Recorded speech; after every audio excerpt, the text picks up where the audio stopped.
right, so we had a great interview with Randy D, third-generation horseman, and with Jamal, a very up-and-coming driver on the circuit.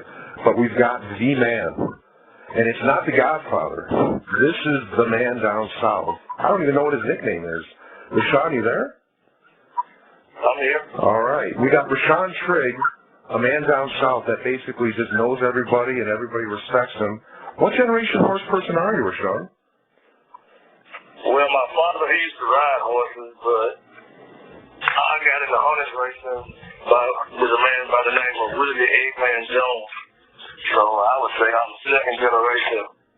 Do that way. Willie Jones, we all know Willie. Is he the guy that wears the big cowboy hat and walks around? Right, he used to have on a couple of years ago. Oh, we all remember Willie now. So, I guess, what was your introduction, if I can ask, to the Horseman's voice? Do you remember us back in the day? No, I really don't. Okay, because it's like, you know, I know a lot about you. You might not know a lot about us, but everybody talks about Roshun. And let's start. World-class racing. What is world-class racing? How is it started, I guess? And, you know, what are you guys doing these days? Well, world-class racing is a group of guys that support Roshun Trigg. They buy horses, whether they're mediocre bred, decent bred, or whatever. Just whatever they can get. They just do it because they're my friends and family, and they just support me. Okay, because, you know, Gator sighting. Gator was the one that originally, I guess, brought horses up to the Chicago circuit, and we all saw world-class racing. What other guys have you worked with over the years besides Gator? Oh, a lot of them. Randy, Jamal, Gator, Jamaica, Ronnie Gillespie. I think a lot of people come to world-class racing on the story. I run Kadarius Stewart. I run a lot of fair horses, and they give young drivers a chance to get in the bike and get their start. We talked about that last week with Mike Cushing. How important do you think the fair circuit is as like an incubator for drivers or trainers that are up and coming on the scene? Oh, I think it's good. It teaches a lot of hard work, and I think the fair circuit is one of the toughest circuit to run. You got to get up in the morning, get your horses job, then get on the road and drive hours and race, then get back to the barn and prepare for the next day, and you still got a 3-hour ride to the next day. So it's a lot of work. If it's not a fair race, and if it's not a pari-mutuel race when you're shipping up or out, can you describe to everybody yourself as the man behind the vision of a show-up? What is a show-up, for those that don't know?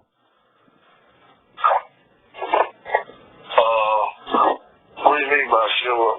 Show-up, you know, it's like old-school harness racing. Everybody talks about where they all show up with their with the trailers and with their trucks, and they bring the beer out, and they're cooking, and they got the barbecues, and everybody's out there racing. You talking about like I do a race down here called Dash for Cash, and it's a race where it's kind of like a family reunion, as you say. It's the first, it's usually like the first race of the year. A lot of people get together, bring their coats out for next year, and you get a chance to see what Freddie Patton Jr. got in his barn that day. You can see what Tommy Grant's starting out. You can see what whoever's starting out with their coats. You get a chance to see on that. You get a chance to see a feature race. It might be Van Hughes with Rock and Robert versus Pretty Face Ugly Rays or something. You get a chance to see a feature race, and what we do with world-class racing, with some of that money, we like to do like a scholarship for somebody starting school or something. If it ain't numbers, buy their books or something for that year. So you're always getting back to the community. I've been down south. I haven't really done a Gator alert, but I kind of went down in your area when I went down to Bolivar and saw Spence. What other things are you doing as far as promoting? I guess you're in the entertainment industry as well? Well, we do a couple of shows and blues shows and stuff like that. A lot of people want me to do a lot of promoting, but I try to keep it minimum now, do a little stuff. So a lot of people want me to throw a show. They like the shows and presentation that we put on. So we always still had to do something for the community. We talked with Randy D. You know, he went out to the Mez, and Devon won the Martin Luther King race. What do you think about doing something along the lines of like a trot for charity, like Ryan Macedonio's doing? Do you think the racetrack should incorporate more of the charity aspect, the non-for-profit aspect, into the racing?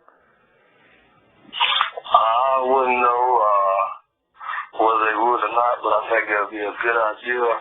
But, you know, you really don't know what horse racing going now with all the different stuff they're trying to cut out and stuff like that. So I really don't know where they would go with that. All right, well, let's cut to the chase here now. I want to talk about the weather. I do this with all the Southern boys. What is it about the weather that makes you guys tough, makes you guys gritty, makes you guys literally fearless out on that racetrack? I mean, when they're out there in the winter, as long as they're wearing their layers, these Southern boys, they can outdrive anybody. What is it? Well, we get a little bit of all kind of weather down here. Like today, we got ice and sleet and freezing rain and stuff like that. Then Tuesday, I think we had short sleet weather, so we get a dose of it all. Maybe not very much snow, but we get a little bit of all kind of weather. This Mississippi weather, it changes. It's not like politics. Because Jamal had said, you know, you can throw us in that extreme heat and it doesn't bother us. But he also said, like I was saying, like if as long as you're wearing those layers, you guys are so cool and calm and collected out there because you're literally dealing with those elements throughout the year. I mean, do you really think that has an effect on the different driving styles than people further up north that are just used to the 4 seasons casually coming through? Is it more aggressive down there with the weather, and it just toughens these guys up? Well, I think so. Yeah, I think so. I think it do. Like I said, you got to be prepared for anything coming from the south. And then a lot of these guys, they move up north and they stay a great time up there. But me, myself, I'm not as tough as Jamal is. I kind of like the southern weather better. And, you know, and we saw a video with Man. He's got like these hills and stuff he's training Rock and Robert on and that clay surface. How important is it to train on a clay surface and get their feet ready and prepped for the year?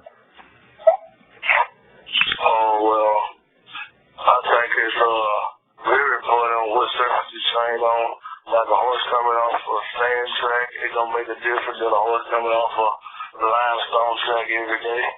So I think sometimes that horse on a sandy track like Man Hughes got, it helps his feet because he's not pounding on that limestone every day, so that saves your horse and everything. I remember, I was going to say, I remember I took a ride down to Des Moines with Spence.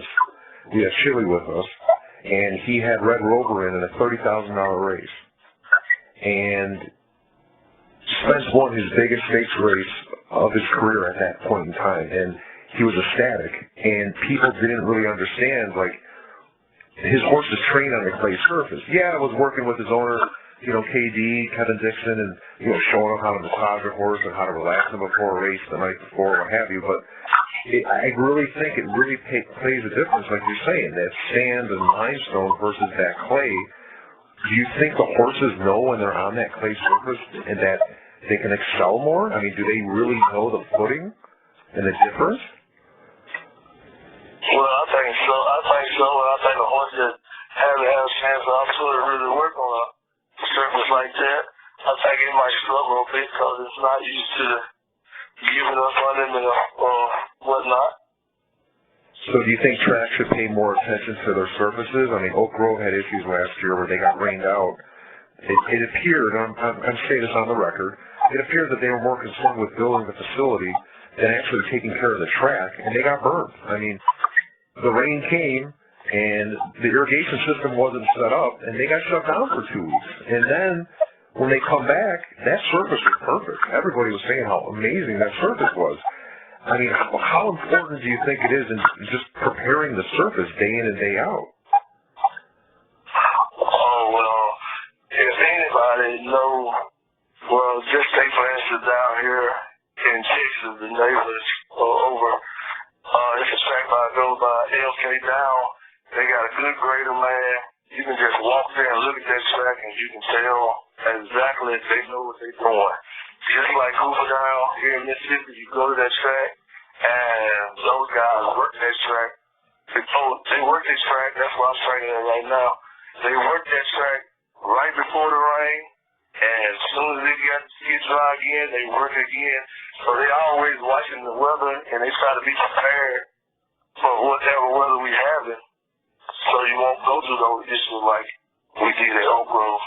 Interesting. I made it to, Springfield for the last of the, whatever the governor wanted to coin them, the county fair replacement races or whatever. They didn't want to call them the Illinois State Fair races.